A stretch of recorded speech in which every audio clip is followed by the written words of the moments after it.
One. I'm looking at the man in the mirror, I need a break. Stress weighs on my soul until it starts to ache. Time pass on these past tracks, what a waste, and I'ma let you in for a moment. They said he holded a rock, told it a block, go your product to my town. What's up, y'all? Spittin with Spitter, bonus clip, Friday, 12 p.m. I'm here at Famous Tattoo Works. I'm happy to be here. Let me get this dudes out of the way real quick. Tune in to 2M1L Media for all your podcast needs. Go to the YouTube page, click like, subscribe, share, all that shit. We have Around the Turnbuckle Saturdays and Sundays at 6 p.m. We have Cypher Knowledge with Chrissy Sunday nights at 8 p.m. We have Spittin with Spitter on Wednesdays at 8 p.m. We have Home Team Sports and Entertainment on Tuesday nights at 6 p.m. Without further ado, I'm in Famous Tattoo Works with my guy, ELI.G. How you doing? Good, bro. I'm so happy and humbled to be here, bro. Thank you for doing this. I want to say we could get started, but to everybody watching, we lost all our content like 6 minutes ago. Everything we had for you, we lost. Now, I got some questions. I want to know, first and foremost, what keeps you inspired and what keeps you trucking to continually create, being an artist? Yes. Wayne Live, we see you. What's up, my guy? I thought you was coming over here. Yeah, I think, man, I don't know if it was instilled in me at birth or like over the years. Like, that's a good question. Yeah. That's just who I am. That's just ingrained in every fiber of who I am, man. It's my art. I mean, that's gonna be my legacy, I guess, man. That's what I'm gonna leave behind. I love it. How long have you been tattooing for? Coming up on 20 years. 20 years? That's a long time. Yeah. That is a long time. I think my first professional job was in 02. 02. Where was that at? Outrageous Unlimited in Bethlehem, Southside. Hell of an experience. We are going all the way back. We are going all the way back. And did you start as an apprentice there? Yeah. Who were you apprenticing under? Chris Burke. Okay. The lovely Chris Burke. Lovely Chris Burke. I love it. I love it. And when did you venture off into your own? I hit a couple shops. Outrageous Tattoo Factory in Easton. And me and my boy Chris Chieko, we started our own studio. That was like late 02, I think. Okay. God rest his soul, Chris Chieko. But we did our own thing for a couple years, and since then I've been in probably a dozen shops. Is this your favorite shop? Yeah, absolutely. Because it's yours? Yeah, I love it. This ain't my first shop, but like, I got a maturity level in me now, and got some recovery in me now. What's different between now and then? 18 years ago, Eli, tattooing versus 2020 Eli, tattooing. Man. Alan Amy chiming in. Big Al Boski, my brother, I love you. It's a special day for us. Now, I started tattooing when I was 19, so I was in my youth, you know what I mean? Like, and then now, like, I had to get a lot of bullshit out of the way to really be able to focus on what I want, you know what I mean? And I can consistently lose that focus at any time, you know what I mean? But like, kind of harnessing in a little bit, focusing in. But like, I don't party no more. Stop partying. I stopped partying. We're gonna venture off. Did you stop partying on your own? Was that a choice of yours, or were you forced to stop partying? Because some of us were forced to stop partying. Well, there's my partying in my youth, and then there's my full-blown addiction. You know what I mean? I don't, it wasn't partying in the end. You know what I mean? It was addiction, but no, I did it like really. It was like, I guess we say, when the pain gets great enough. when my bottom was low enough, when my spirit was broken enough. You know what I mean? When I just could not continue. You know what I mean? That's when enough was enough. I didn't have to go to jail. I didn't lose the place I was staying at. I didn't have to lose my son. You know what I mean? But it was that spiritual bottom, man, when I just felt broken enough, desperate. You know. Then I was willing to change. You know. How'd that change manifest itself into who you are now? That desperation sparked a willingness that just kept me in tune with my recovery and in tune with the world, man, with the universe, with the people that are important to me, with my family, you know what I mean, with my son, with everything that's good that I always put on the back burner, you know what I mean, it's resurfaced with a new light, you know what I mean, like it's, things are a lot different now, you know what I mean? Absolutely. Mm-hmm. That, we talk about it all the time, and like that gift of desperation, right? Absolutely. Like, and I don't share this too often, but like that gift of desperation is why I do everything I fucking do today. Because I know what it was like 12 years ago. And I know the animal that I was. And I know the productive member of society that I am right now. And if I were to go out now, I would take hostages. You know what I mean? It's not just a me thing anymore. It's a Jackie thing. It's my son thing. It's my daughter thing. It's everybody that loves and cares for me thing. Like, we don't come this far just to come this far. Right. You know what I mean? Right. Adam Hanasak, shout out to you. Partying was fun until it brought you to your knees. Damn. Absolutely. Yes. Yeah. See, like, yeah, like I didn't. There was no shut off switch, right? Like, not for guys. No, not for guys like us. Just go have a couple social parties. That's why I can't go back, because that switch ain't there. Now I don't stop. I don't stop at a couple beers, a couple smokes, a couple this, a couple that. It's off to the races. Yeah. It's off to the races. But like my recovery, I chased a new high. You know what I mean? It's crazy. The things they talk about manifestation, things that are happening, not just my life. I see them happening in your life, and I see it happening in others' lives who like take your recovery serious. And, things are unfolding in my life that I can't explain in a couple of words. You know what I mean? And to think that like some of the things that happened in the last 4.5 years, like what's the next 4.5 years gonna look like for me? Miraculous. Maybe miraculous. I don't know.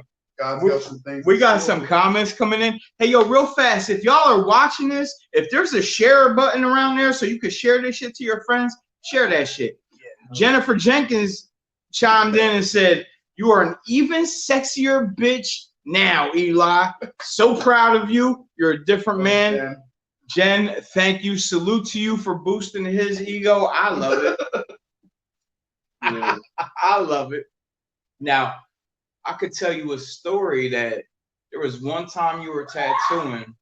I was so high out of my mind, I didn't even realize you were tattooing. In the other room. In the other room. Now look at this. Right. Yo, this is so different. I didn't see this coming. I didn't see any of this coming. And let's be clear, man. That's how great this shit is because like this is like for me and you anyway, like when I asked you to be on here, like it wasn't because of just you being a phenomenal tattoo artist. That's one of the most important reasons, kids. But it's your spirit, it's your vibe, it's the man you are, it's the father you are, you know what I mean? It's like the all-encompassing, like getting to know Eli on that level. You know what I mean? Like, and that's like for me, like I see how seriously you run this business. You know, I do the best I can. You know what I mean? To me, I can't run a business. You know what I mean? I gotta go answer to a boss every day. You know, because I can't do that. You know, I definitely got a long way to go. You know what I mean? I've made leaps and bounds, and try to recognize some of my my flaws and my weak spots, and move forward, push past that. Try to stay up with the times. You know, I still book my stuff old school. Right?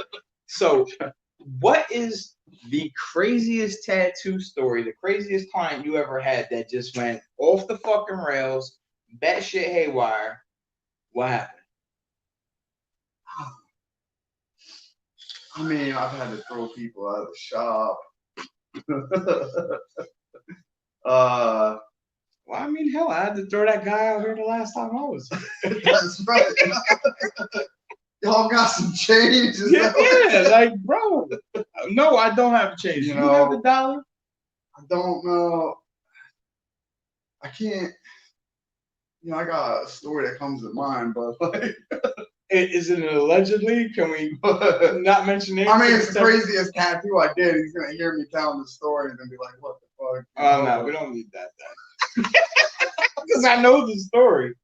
We'll push past that. But like, I know in my addiction, some of the people I allowed to come into my shop in the past, you know what I mean, that I wouldn't stand for these days. You know what I mean? I won't tattoo people under the influence. I mean, if I suspect somebody's under the influence, I kind of leave it at that. But if it goes farther where it's like, it's noticeable, you know what I mean? Like, I got to shut it down, you know what I mean?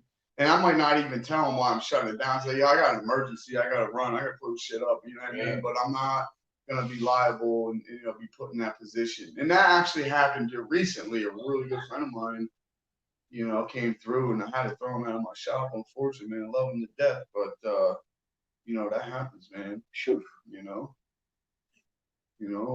like. You got me rethinking that whole line of questioning. I just, because of my recovery, I do things different today, man. Like, we said we would talk a bit about recovery and what my recovery looks like today, man, is just a big change in like who I am.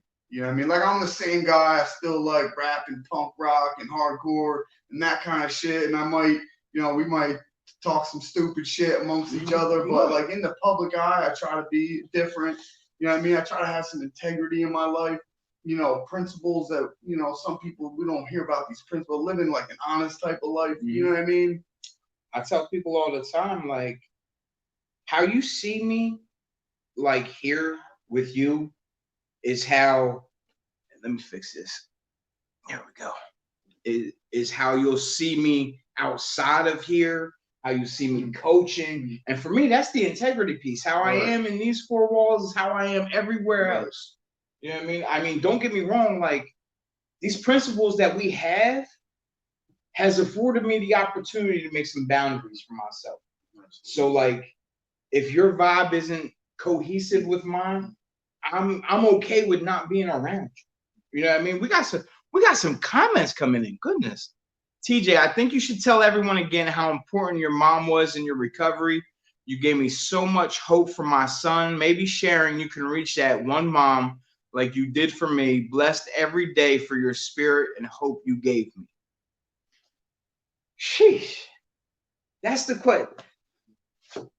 Thank you, Miss Tasha Birdmonk. I appreciate you. And real fast, like, what I had said to Tasha, and I'll say it here, is like, in my worst drug addiction, sick, withdrawing, chasing another one, whatever it was, getting arrested, like, my mom always had my back. You know what I mean? Like, she always loved me unconditionally. Like, she always prayed for me. Like, there's certain things that she's always done. And like, I urge parents, like, if you have a loved one or someone in your family that's suffering, and I'm not saying go hand them money. I'm not saying be there for them monetarily. I'm saying love them unconditionally. If they need food, get them a sandwich. If they need a place to stay, you can arrange that. But just the unconditional love and hope to somebody that's hopeless. Don't give up. Just don't give up, man. Just you can't give up. Like, I know there's a 14-year-old kid shooting up dope for the first time that don't think anybody gives a fuck about him. And he's about to throw it all away. And all he needs is a little piece of hope. Right. You know what I mean? What has your journey in recovery been like? Because it's not like, let's be clear, like recovery is not easy. When they start talking about people, places, and things, and you got to change everything. Like it's not. It's not the easiest some of thing the to things do. I've been through in my recovery would be an excuse for somebody to go use. I can tell you that. Like I'm not going to get on certain specific things that have happened, but definitely some trials and tribulations. And because my recovery is strong, because of the network I keep, you know what I mean, because of practicing principles in my life, you know, like when I'm going through something that's really hard, sometimes like reaching out and having somebody help me change the perspective of what it is helps me see things in a different light, and it helps me move forward and get through some, you know, some hard times, some struggles, some adversity, and then I get through and it's like that wasn't so bad. You know what I mean? Like I try to tell people all the time, and me and you have had many of these talks. The perspective piece is so, it can be so mind blowing and so changing, right? Because we get caught up in like this stinking thinking to like, I don't know where I'm gonna get my next dollar from. I'm living paycheck to paycheck. The kids need this bill's due. And when like you put it in the grand scheme of things, yeah, I've been afforded the opportunities to provide. You know what I mean? I can show up today and I'm employable today. So like I have to almost weigh the scale out and you know, fix the perspective in my head. Because if I get caught up in there, you know what I mean, with that obsessive compulsive nature, like it's tricky. We got more. I love y'all, man. I love the Spittin with Spitterites or whatever my brother calls y'all. Jordan Marsh says, life without principles is meaningless, is a meaningless life. Keep living your way, guys. You're both awesome. We appreciate you, Jordan. It's something I didn't recognize in my addiction, man. I didn't understand principles. You know what I mean? Like today, trying to live on a higher level of morality has brought blessings in my life that I just didn't understand that stuff in the past. No, not at all. You know? We get so caught up in like the self-absorbed nature of our addiction or whatever it is, that the self-centeredness is like, I'm not concerned with anything else that's going on around me, but what I'm obsessing and compulsing over at that time. You know what I mean? It could be a drug. It could be, you know what I mean? It could be a sandwich, for God's sake, you know. But Dennis, you're right, brother. I love you. We do recover. How do you keep that mentality, that locked in focus, that level of integrity in your everyday life? Because I guess, you know, you're pretty disciplined like me as far as, dude, I got my understanding in my life, man. Prayer, meditation, a program of recovery. Oh man, it gets deep, man. And then just in my prayer, I'm able to get honest with myself about my actions, my motives. You know what I mean? About what's going on in front of me. You know, raising my kids, I should say. You know, doing the right thing with my shop and the guys that work here. To the best of my ability, dude. I ain't perfect. Yeah. I don't even want to sound on this podcast. And I was thinking, as you were saying that, like, because you're like, I pray for the understanding. I drop the ball every day, one way or another, whether it's being a husband or a father or a worker or a coach or whatever. Listen, I promise you, I'll drop the ball every day. But that's the thing that we learn is I've learned how to like sufficiently keep my side of the street maintained. You know what I mean? To where like I'm not out there causing harm on somebody else's street, to where I gotta go fix that and then come back and worry about mine. Just try to worry about my own affairs, you know, and that's a big part of it, man. Like there's things that I can do in my life to make things better for myself and other people around me. You know, I can't be too concerned about what you're doing because I'm not going to fix you. You know, you got to find your own way sometimes. I can provide, you know, a little insight, but I don't really offer suggestions to people. Kind of when they need it or asking for it, but I'm not going to tell somebody else how to live. No. You know what I mean? Because then it could backfire on me, and then you know what I mean. I'll give you some strong advice and some strong suggestions.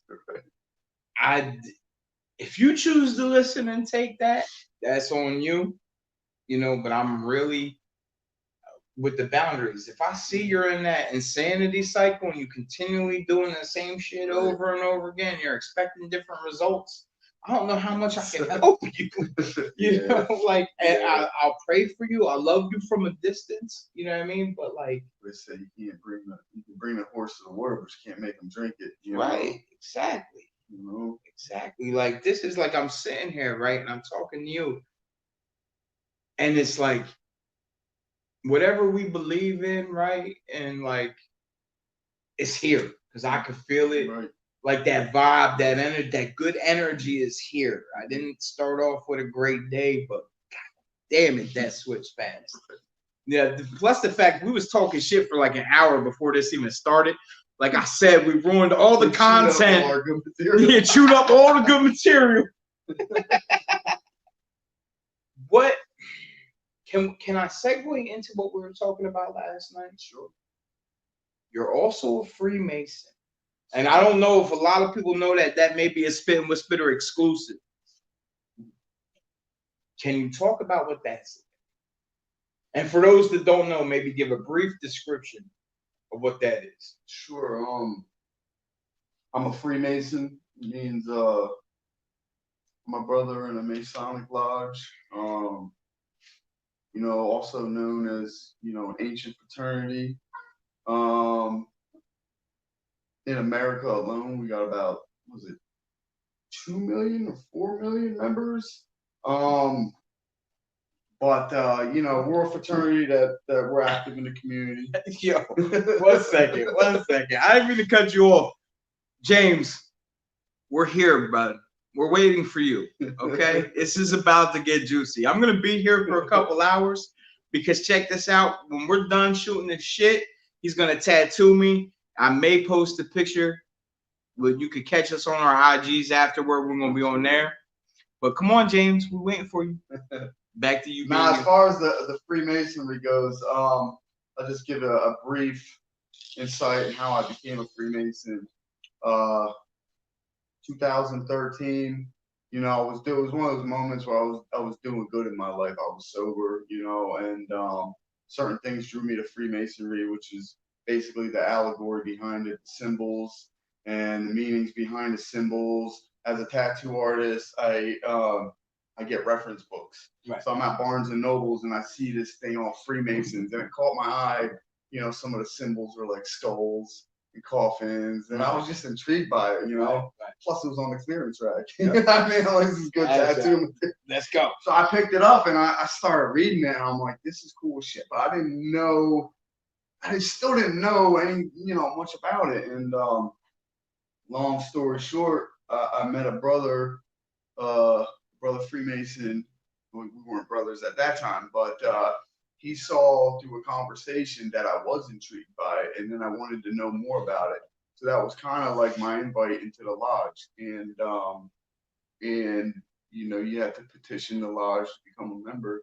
And I petitioned the lodge, and it was in favor that, you know, I was able to get in. And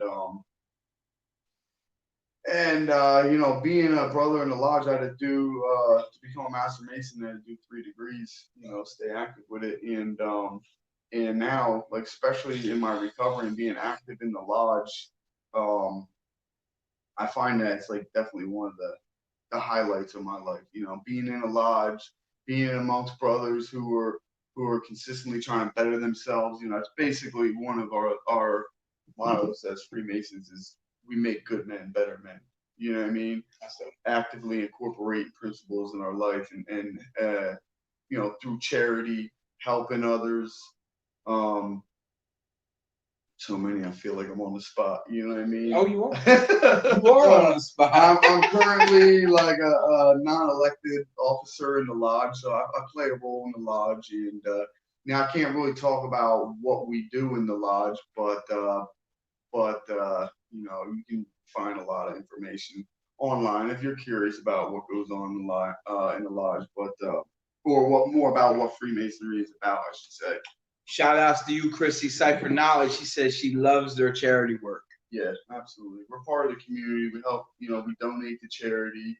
One of our biggest contributions is the Shriners Hospital. There's one in Philadelphia, Elizabethtown, New Jersey, and I believe there's 26 of them nationwide. I believe. I hope I'm saying that correctly. Children. The Shriners Hospital is about helping children with that need medical attention that can't afford it otherwise. And then when they find Shriners Hospital, their bill is taken care of, without having to pay nothing towards it. That's amazing. They can make a donation. That's great. That's amazing. Yeah. And I've heard firsthand stories from some of the Shriners, the Freemasons, about, some of the success stories that come out of it and the way the families appreciate and the gratitude that we receive from it. So it's great. It's great to be a part of it. It really is. I hope to continue being a Freemason until the day I die. Love it, bro. I'm gonna ask you off air while you're tattooing me. I'm gonna ask you a bunch more questions. Okay. I have more juicy questions, but off air. Right. So like for the young kids that are out there right now that are doodling in their notebooks and they want to be tattoo artists, right. What kind of advice or suggestions would you give them? To see it through, to see it manifest in their life to become a tattoo artist. Yes. I know the path I took to get where I'm at today, and I see the path other tattoo artists have taken. I always say, man, just draw, man. Let your artistic vision see through in your art. You know what I mean? And like, I only take serious any apprentices that can come through with a solid portfolio. A lot of times when it's like you got some art background, college or schooling or art classes, or you're just hell bent on drawing every day and that, what I mean? Like, this is like a lifestyle. Like, my art doesn't stop when I leave the studio. I go home and I paint. When I get the kids to bed, I'm painting. If I'm not painting, I'm drawing shit for the next day. So I stopped by the other night. You was doing. You know what I mean? Yeah. Right? And like, but it's not a chore to me. It's my passion. You know what I mean? So like it's a lifestyle. It really is. And a lot of people that I'm friends with are also artists, and that's great. Make your dream job your right job. But like also I've seen like if you want to become a tattoo artist, like anything, when you make that commitment, you put your all into it. Like I've seen guys that come into tattooing, I think they're not gonna make it because they should have this whole portfolio together. But when they get the apprenticeship, they put their all into it, behind it, and within a year or two, they have that portfolio together. They built some clientele and then start doing their first handful of tattoos. You know what I mean? Right. So like all I say, like if this is what you want to do, put your all into it. Do your research. You know what I mean? You can find plenty of research online now. Yeah. 20 years ago, I didn't have the internet to get. I had tattoo magazines out the zoo. You know what I mean? 56K dial-up wasn't cutting it. Nah. So like the internet's been a big help. You pushing me forward. With tattooing the last several years. Now, I don't want to say you're a small business owner because that doesn't do justice to this beautiful shop and everything that you created. But how has COVID out there affected your work in here? Well, I mean, it actually seemed to got more business. Because people wanted to get out and get tattooed after, the lockdown. So like, it was like the floodgates open, and it was like the phone was just ringing constantly. I mean, it definitely died down and leveled off, and then we're heading into what tattoo our slow season usually between Thanksgiving and Christmas. So like I expect to slow down, or the guys at the shop anyway. But but like I know COVID has really shut down business permanently, and some tattoo shops. Thankfully, I had a nest egg put aside. Was able to get me through paying rent and all that stuff. But But yeah, so I feel bad for the businesses that couldn't keep it together, but hasn't really affected me all that. It's a blessing. Who, like, this is gonna sound crazy, right? Like, cause if you ask me, like, who's my favorite, whatever, my ego will automatically jump to me first, right? Mm-hmm. But like, who is the dopest artist you know? It could be tattoo, it could just be art, it could be graffiti, whatever. Who's the dopest artist you know? Two of my close friends, I want to give a shout out to Rob Birchfield. Okay. Right, doing his thing. Yeah, he used to apprentice at my shop. Back when I was in Stockertown, Famous Tattoo Works, and he has come leaps and bounds. Look up Rob Birchfield, the horror art of Rob Birchfield on Instagram, I believe it is, and he's graced the cover of Rue Morgue magazine, I think 3 times now. Man. He's done a list of other good jobs, but and a good friend of mine, Darren Isley at Rockin' Willie's Tattoos. His art is just phenomenal. I got a bunch of his paintings in the shop as well. But I mean, as far as the artists in the world that I don't know personally, right. The list is, I'm inspired by so many artists on a daily basis that it's like it's mind blowing. You know what I mean? Because like you went from like you see a few artists like in the tattoo magazines, or when you go to tattoo conventions, you see it. When I was at the Philadelphia Tattoo Convention tattooing there back in January, and like that just opens a whole nother door to like artists that you don't even see on social media. You didn't come across them yet. Right. You know what I mean? But one artist that was working next to us in Philadelphia, I was always a big fan of mine, was Pastor on Instagram, Pastor666 out of Philadelphia. He was winning awards that day. Graffiti style artist, phenomenal. There's a lot of really good artists coming out of Australia, Europe, even here in Pennsylvania. A lot going on in Pennsylvania. Yeah. I love, because I kind of consider myself creative.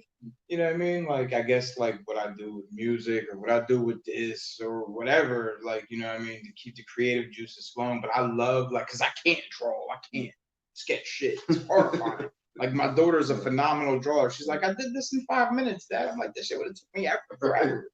Like, you know what I mean? And, like, so to me, to hear you big up other people is super dope. You know what I mean? Like, and, like, where you draw your inspiration from. Right. Like, where, we're going to say 10 years from now, 10 years from now, where do you see Famous Tattoo Works?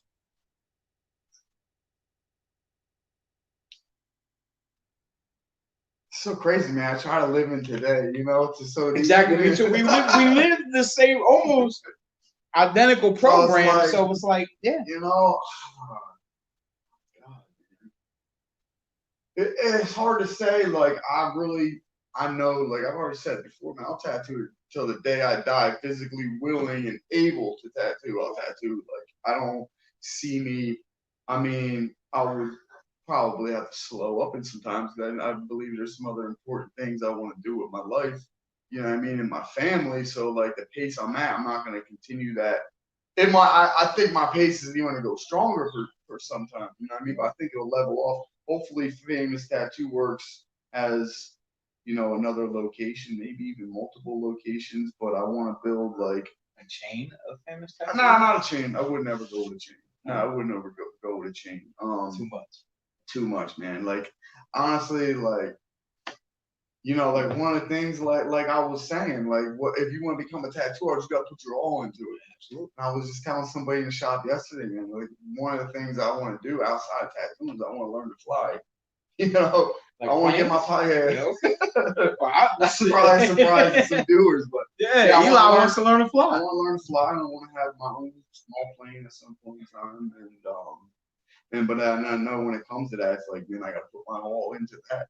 Right. You know what I mean? Since this is a thing on, like, we were talking about recovery, with the recovery, and I think I was telling you on the phone last night about, like, it was wild, like, even though I got clean and that, and continued to tattoo, like, I pursued becoming a certified recovery specialist. So for a good year and some change, I got certified, had to take the classes, do the time, blah blah, and I become a certified recovery specialist working out of Jersey. And our job was to go see people in the hospital after they overdosed and try to help them get into recovery and show them some hope. That was big for me. And a lot of people don't know this. Me and Eli worked together, together in that field. And we were talking earlier about the gift of desperation. There were some nights like that's a long ride home from that hospital, right? There were some nights 3, 4 o'clock in the morning, and it just like we've been there. What do you mean, driving back us as I physically have been at that level of gift of desperation, and it's almost like it shakes you to the core. Like, I want to give everybody this. I want everybody to experience the benefits that I've received from changing my life up and being in recovery and living this way. You know what I mean? Yeah. The benefits of recovery go so internal. It's not about all that outside shit. It's not about what I can accumulate, cars, houses, girlfriends. It ain't about none of that. It's about like what we feel on the inside. Absolutely. You know what I mean? Going from being broken to being something completely different. That's the most rewarding thing. It took, and I didn't even get it when I first stopped using drugs. It took me 30 plus years to learn how to just love myself correctly and sit with myself and be okay with myself, to just sit by myself and not have to worry about anything outside of myself to fill that void. You know what I mean? Like, right, just being okay. That's a different, for me, that was a different gift that I've never had before in my life. And it was like the most rewarding piece of serenity, if you would. Right. Never had it before in my life. No. Yes. And sometimes it's there more stronger than other times, you know what I mean? But a lot of times it's the moments I get to share with another human being and being on the same level, you know what I mean? Or being on a level where I'm trying to build somebody up and having the ability in that moment to be that person, where in the past it was somebody trying to build me up. You know what I mean? It's being on the other shoes on the other foot. Right. I don't ever want to lose that. No, absolutely not. And, I'm glad I said that. And people hear me big up my wife and speak such high praises of Jackie, and she loved me unconditionally when I didn't know how to love myself. You know what I mean? And like that was like the hope piece. That was the hope shot that I needed at that time. You know what I mean? Like, you saw me at my fucking worst. Like, it got no worse than that. And here we are. And for me, that was a huge gift. My fucking guy, Eli. This has been very deep, kids, on Spittin' with Spitter. Like, I wasn't expecting it to get this deep because we were cracking jokes and talking shit beforehand. So we're going to flip to Spittin' with Spitter. I'm going to ask him some random questions real quick. And then I got a tattoo to get. Stay tuned. Who are your top 5 artists that you listen to right now? Any genre. Doesn't matter. As far as rap, it's Yellow Wolf. Yellow Wolf. I love Yellow Wolf. Go ahead. Love Yellow Wolf. And like I said, I don't know if I said it before, but like I listen to all like a lot of different genres of music. So rap is Yellow Wolf. Hardcore music is Agnostic Front, Wisdom in Chains. Punk is like Rancid, No Effects. Social Distortion, Bad Religion, absolutely, absolutely. Pennywise, like the folk style music I listen to, the Builders and the Butchers, Devil Makes Three. I got to see them in concert last year.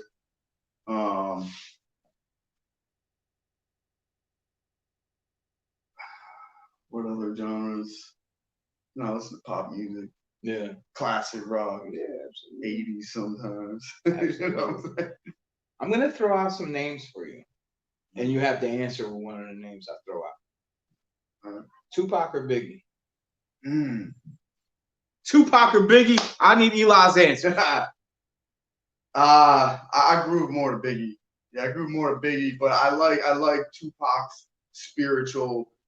You know, I don't know if I would call it messages, but he gets to a whole nother spiritual level. Yeah, he delivers. But like his beats and I feel the heart is Biggie. I always love Biggie. Jay-Z or Nas? Nas. Same thing, man. He's on another spiritual level. Nas is different, you know? man. Nas is different.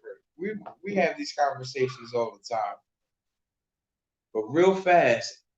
Oh, we got another comment. Raymond, what's up, man? Sorry, TJ. I'll show my appreciation and support. I'll watch later, but on that grind working right now, so can't tune in. I know everybody is on lunch break. Here's the beautiful thing about this. The shit is going to be on YouTube. We're going to share it when we're done. You can watch it as many times as you want, and we appreciate the support, kids. Before we get out of here, man, is there anything you want to ask me? I do, and I feel like you kind of asked me the similar question, but I'm going to ask you, where do you see yourself in 5 years? You asked me 10 years. I'm 5 years, a little closer, and it goes quick. We're going to be there in no time. Yeah. A lot can change in 5 years. Less debt. Here's the funny thing, kids. Everybody says go out and buy yourself a house and stuff, and like it's great, it's a blessing, right? But it comes with a lot of bills. Less debt. I want my kids and their future to be secure, and I want my family to be healthy, and I'll be pretty good with that. I mean, in 5 years, if Spittin' with Spitter stays consistent, I'm coming for Joe Rogan's spot. Joe Rogan, the Podfather. I don't know, man. Like, you know, like in 5 years, I want to continually actively work my recovery. I want to continually give selflessly. You know what I mean? I always want to be a giver. You know what I mean? Like, and not to where people take advantage of it, but like a giving spirit. You know, I want that to remain the same. When you give, you receive. That's it. The blessings, man. The blessings keep coming. Yes. You know? When I stop being so self-centered, man, and realize there's people out there that I can help, man. Just take myself out of the equation sometimes, and then it just comes back, and I'm not even expecting it, and it's just like, man, like, can't even explain this shit, man. You don't know it till you live in this. I try to tell people all the time, like, opportunities just open up. For me, I ask all the time, like, listen, God, I have no idea what's going on in my head, but take me out of the equation, because that's not adding any positivity to this right now. Take me out of the equation. I'll sit shotgun. Take the wheel. That's right. You know, and we'll go from there. You know, is there anything you want to say to the people watching before we get out of here? Give a shout out to my girlfriend Alexis, man. She's been a huge part of my life in the last coming up on 8 months, man. I don't know.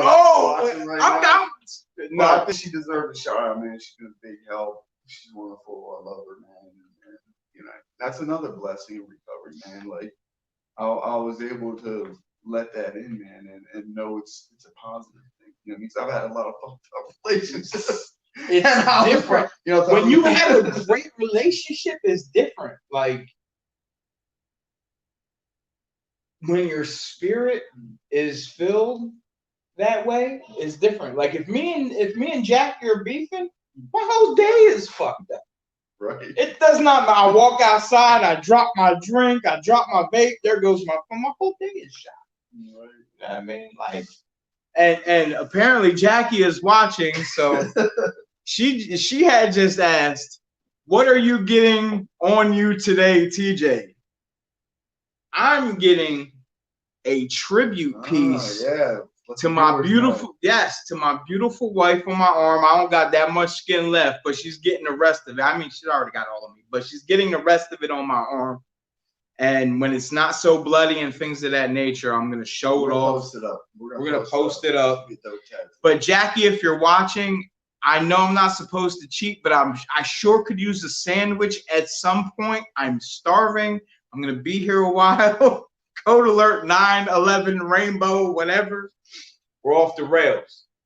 Eli, I love you. We're gonna get out of here because you got a tattoo to do, but we're not really getting out of here. We're just getting off this. We're just getting off the podcast.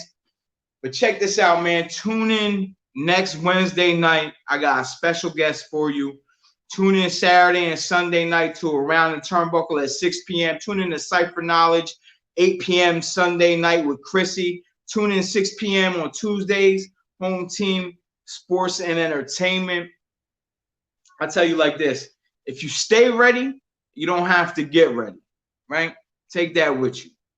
And we're going to get out of here with that. We're probably going to post some pictures and shit. But like I said, thanks for tuning in. Like, we have blown all the content before we follow me on Instagram, FTW Tattoo. Yes, he waited till the end of the show to start plugging his shit. Website www.famoustattooworks.com. See what the shop looks like. See the other artists working here, Victor Nieto and Ron Wexler. You can see Ron's work at on Instagram at Ron Tattoo Ron RONN, and Victor Nieto on Instagram is No Masuno, N-O-M Masuno. Spell it out, Namasuno. I'm gonna find the links and I'm gonna post them so you guys can. But what's the shop's IG? What's your IG again? The shop doesn't have a shop Instagram yet, but my Instagram is FTW Tattoo. FTW Tattoo on Instagram. And while you at it, go follow that Spittin' with Spitter page, man. And with that, we're signing off. We appreciate y'all. We will see you next time. I'm looking at the man in the mirror, I need a break. Stress weighs on my soul until it starts to ache. Time pass on these past tracks, what a waste, and I'ma let you in for a moment. They said he hold it a rock, told it a block, or your